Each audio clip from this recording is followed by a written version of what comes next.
निराकार इनायतों के वरदान, साकार के तराशे बेशकीमती माणिक्य, विधाता के विधान के उचित दस्तूर, यज्ञ की अनमोल धरोहर, दिल्ली दरबार के करिश्माई धर्मनिष्ठ, गीता के गूढ़ रहस्यों के करामाती तफसील, जिंदगी के ग्रंथ में नैतिकता की तहरीर लिखने वाले कथाकार, आध्यात्म के दस्तावेजों पर समर्पण के हस्ताक्षर करने वाले रूहानी मर्मज्ञ, खुशियों की दहलीज पर आनंद की दस्तक देने वाले खुशियों के शहंशाह, गुलजारी चमन, दिल्ली के हर्ष की बहार, संबंधों की पीढ़ियों में रूहानियत की सीढ़ियों पर कदम रख आस्था के मुकाम हासिल करने वाले सुखद अभिसंयोग आदरणीय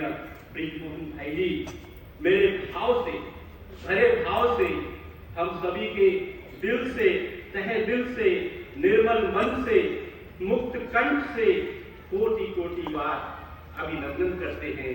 आपका शुभ अभिनंदन, आपका शुभ अभिनंदन, आपका शुभ अभिनंदन।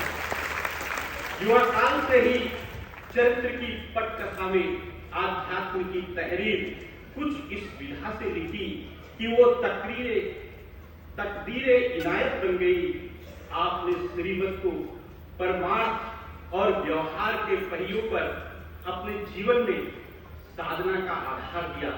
वह त्याग और तपस्या की सीढ़ियों से चलते हुए एक ऐसे व्यक्तित्व की इमारत आपने तैयार की है जो अनुकरणीय है।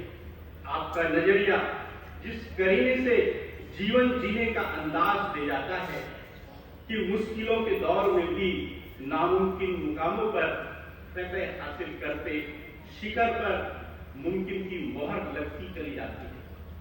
आपने अपनी शख्सियत को खुदाई इल्म के सांचे में ढाला है। आपने साकार के सानिध्य में जीवन के हर दौर को ऐसा कुंदन बनाया कि आज हर विधा से अलौकिक जीवन में ज्ञान की गरिमा से कामयाबी का हर मुकाम हासिल कर अनेक बहकते कदमों को पथ दिशा दे जीवन की गति को रफ्तार दे रहे हैं। ये गुलजारे चमन यज्ञ आपकी साधना एवं समर्पण की सदा ही कद्र करता रहेगा और आपकी सेवा भाव को देखकर सदा ही गर्व से सिर ऊंचा करेगा। भाई साहब, दिल्ली दरबार आपकी अनुकंपा का ऋणी है और सदा रहेगा।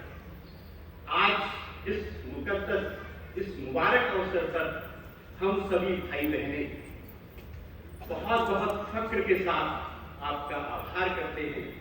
आपके खुदाई खिदमती कद को बाअदब कोटि कोटि सलाम करते हैं।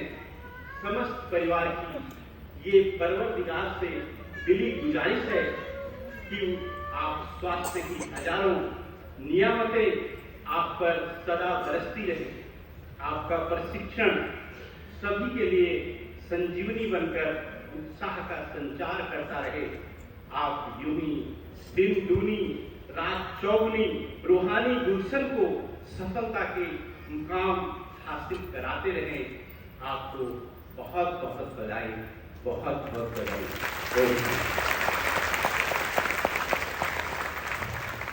बहुत बहुत धन्यवाद मदन भाई।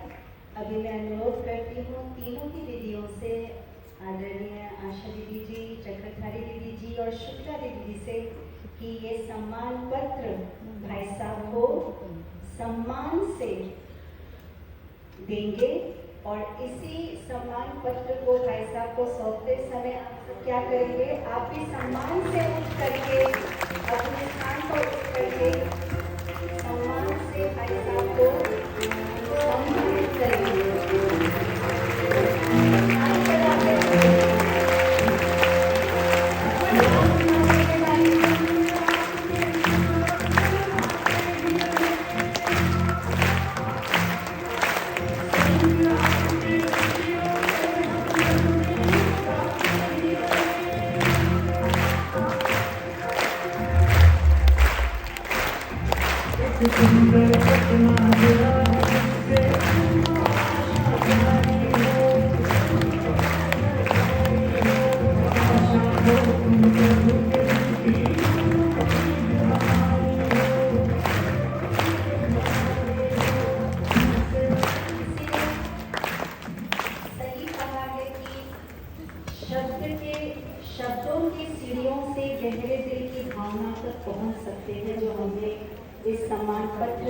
के जो श्रेष्ठ शब्द है उसके द्वारा हमने समझा। और ये भी कहा जाता है कि अगर भावना श्रेष्ठ ना भी हो, अगर शब्द श्रेष्ठ हो तो भावनाओं को भी श्रेष्ठ किया जा सकता है। और अगर स्वयं जो व्यक्तित्व ही श्रेष्ठ हो और हमारे बीच में बैठे हुए हो, उनको देख करके तो शब्द और भावनाएं दोनों ही क्या हो जाते हैं, श्रेष्ठ हो जाते हैं। तो ऐसे आदरणीय भाई साहब को पुनः फिर से बधाई देते हैं, बधाई देते हैं। अभी कार्यक्रम को आगे बढ़ाते हुए मैं अनुरोध करती हूँ आदरणीय शुक्ला दीदी जी से, आज के इस महफिल को देख करके दिवाली के हम उत्सव, महाउत्सव कह सकते हैं, वो मना रहे हैं क्योंकि पूरे दिल्ली दरबार पहुंचे हैं। तो इसके निमित्त आदरणीय शुक्ला दीदी जी, आप अपने दिल के गुणगान सबके समक्ष प्रस्तुत करें। आदरणीय शुक्ला दीदी जी।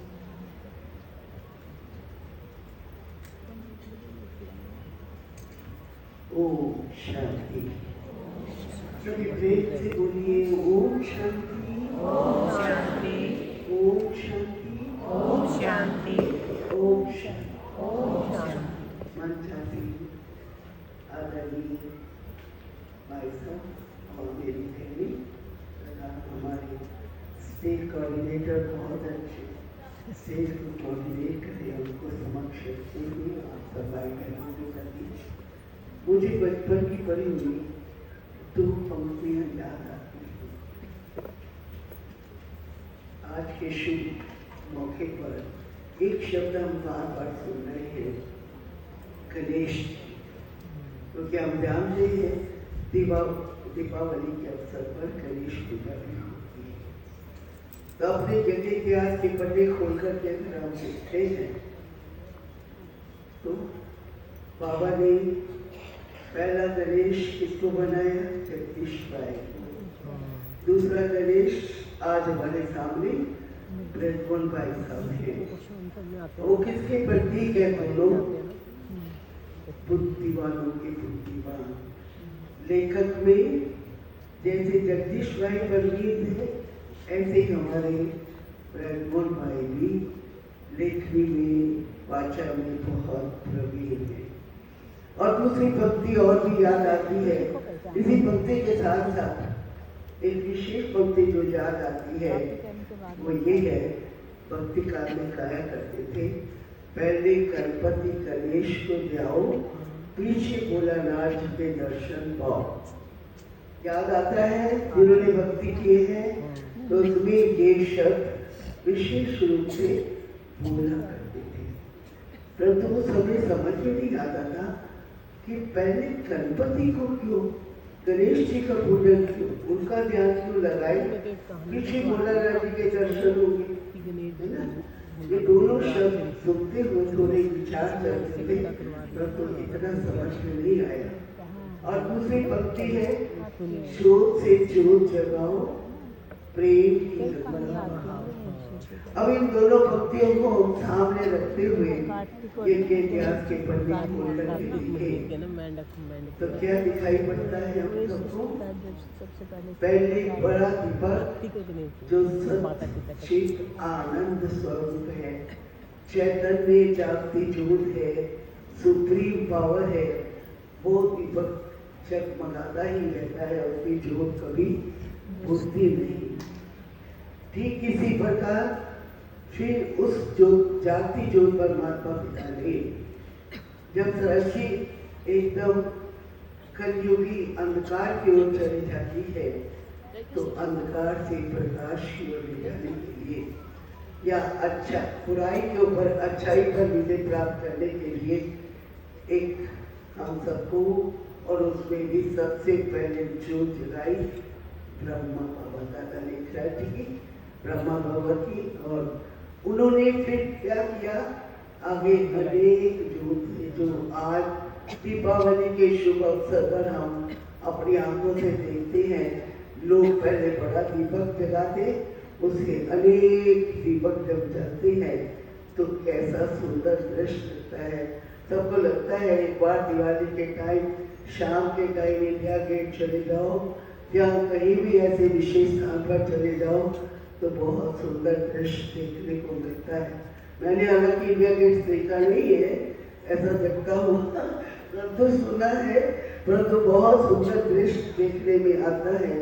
इसी प्रकार आप देखेंगे भक्ति काल में 3 दीपावली का त्योहार बहुत दिन पहले से मनाया जाता है। पहले नरक चौदह, शिव बाबा ने पहले आकर के हमारे को ज्ञान का तीसरा नेत्र दिया, और तीसरे नेत्र जैसे हम सबका खुलता है तो नरक में डालने वाले जो अनेक आसुरी प्रवृत्तियां हैं उसको हम अच्छी तरह से बहुत गहराई से, ऊपर से नहीं, मैंने तो कई बार देखा कि बहुत अच्छी तरह से लोग घर की सफाई करते हैं पहले कि लक्ष्मी जी स्वच्छता की देवी ऐसे स्वच्छ स्थान पर ही पधारेंगी, है ना। तो बहुत अच्छी तरह से करती है। फिर उस सफाई करने का अभिप्राय ये है कि वास्तव में मानसिक सफाई, क्योंकि जब तक हमारे अंदर से ये जो विकार है, आसुरी प्रवृत्तियां हैं, जन्म जन्मांतर से लेकर के अनेक प्रकार के जाले लगे हुए हैं, जब तक हम उनको फूंक करके अच्छी तरह से ज्ञान की दुर्बली लगा करके संपूर्णता का चश्मा पहन करके नहीं निकालेंगे तो वो जाले कभी उतर नहीं सकते, ठीक है।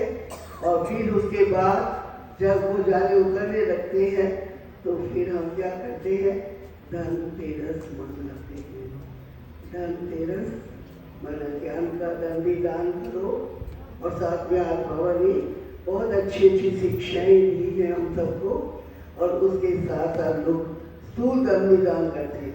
आप देखिए खास सोना और चांदी खरीद करते हैं लोग, समझते हैं कि धन दान करने से धनवान बनेंगे।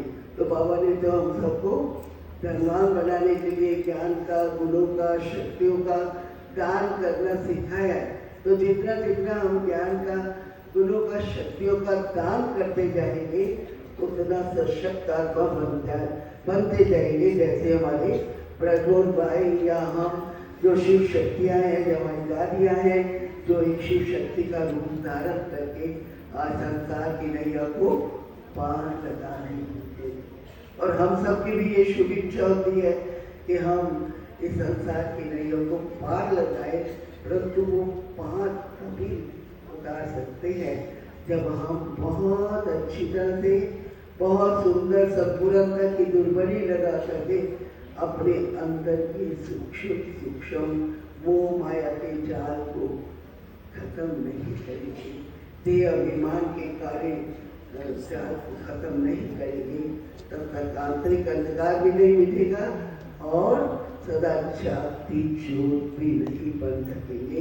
तो मेरी आज के दिन आप सबके प्रति यही शुभकामना है कि जैसे हमारे पिता का नाम है सदा जागती ज्योत है, ऐसे हम भी सदा जागती ज्योत बने, उसमें रोज ज्ञान का घी डाले, परमात्मा पिता की सच्ची लगन की मचस लगाए और दिव्य गुणों की भक्ति डाले, तो निरंतर डालते रहेंगे। जैसे आप देखेंगे दिवाली के दिन कई ऐसे वक्त है वो सारा दिन सारी रात दीपक जगा के रखते हैं और उस पर ध्यान में रखते हैं कि उसे घी खत्म नहीं हो, बत्ती खत्म नहीं हो। ऐसे ही हम ये संकल्प जो कि जो बाकी सुहावनी घड़ियाँ रह गई हैं उसको जागती ज्योत बनकर, और आज बाबा ने बहुत सुंदर नाम दिया पोता में, पुताई करके, पुताई करो और सफाई करो, क्योंकि जब तक पोता में के द्वारा पुताई नहीं करिए तो सफाई अच्छी तरह से नहीं हो सकती है। बहुत बहुत धन्यवाद आदरणीय शुक्ला देवी जी, आपने बहुत अच्छी बात हमको कही कि अंदर की सच्चाई सफाई होगी तो ही परमपिता परमात्मा शिव